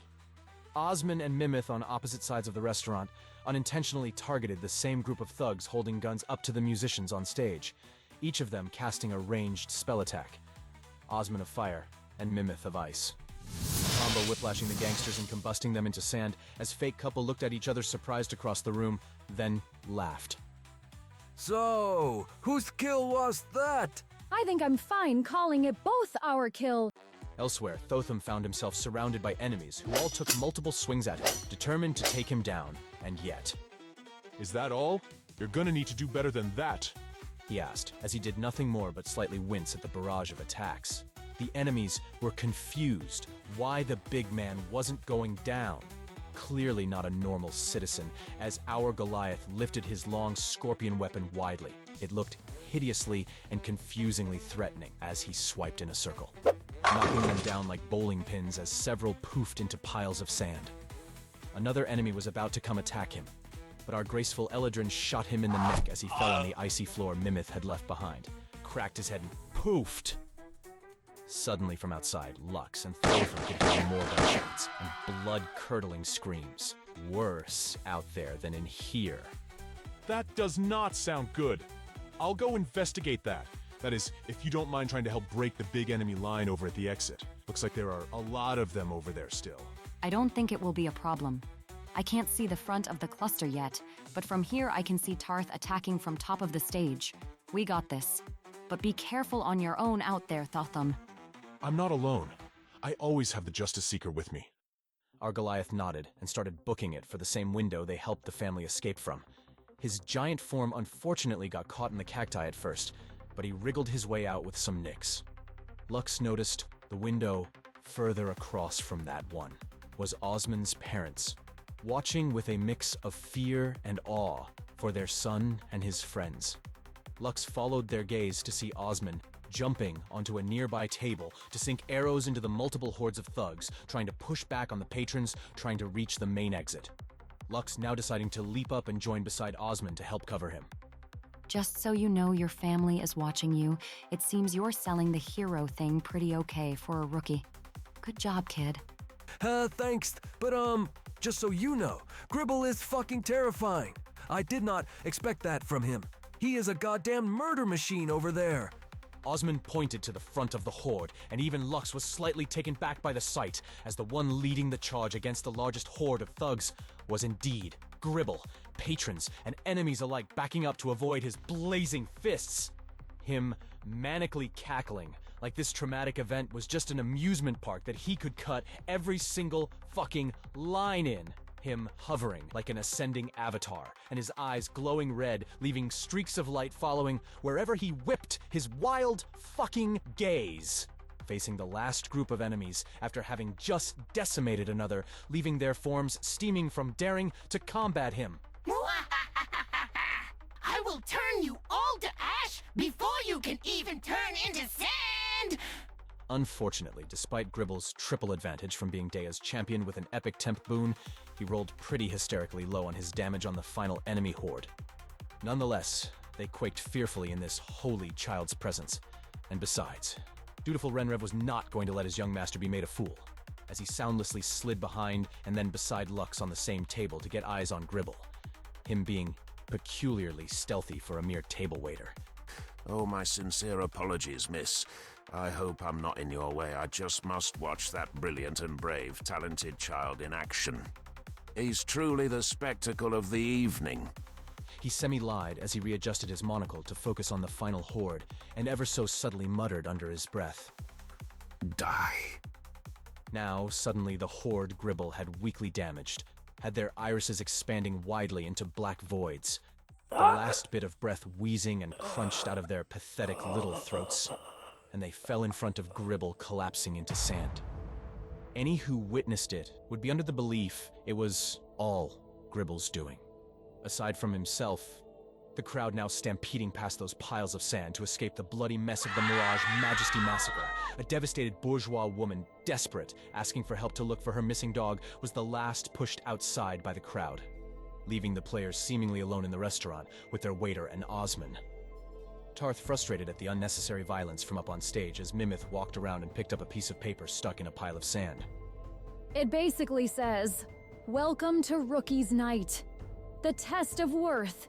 If you wish to join the Sand Stealthers gang, only we can protect you from both the pigs of the Empire and the growing threats of the Bleeding Silks gang's insane production capacities. We will find and kill you if you run away from this hostage mission." Mimith handed the flyer to Lux, who recognized something odd about the distinct handwritten part of the flyer. Pulling out her inventory and finding the trafficker's written notes she kept on Claude Montefiore, the red-headed halfling boy the party had saved from the Temple of Ecstasy. Looks like the ones leading tonight's Sand Stealthers gang is the same leader that signed off the notes of the child trafficking operation that fucker Faisal was doing tax fraud for. We never did get to figure out who it was. Now we know. The Sand Stealthers gang. And now back to the present where we left off. We return to game, with Benjevin clearing his throat before taking a deep, polite bow. My.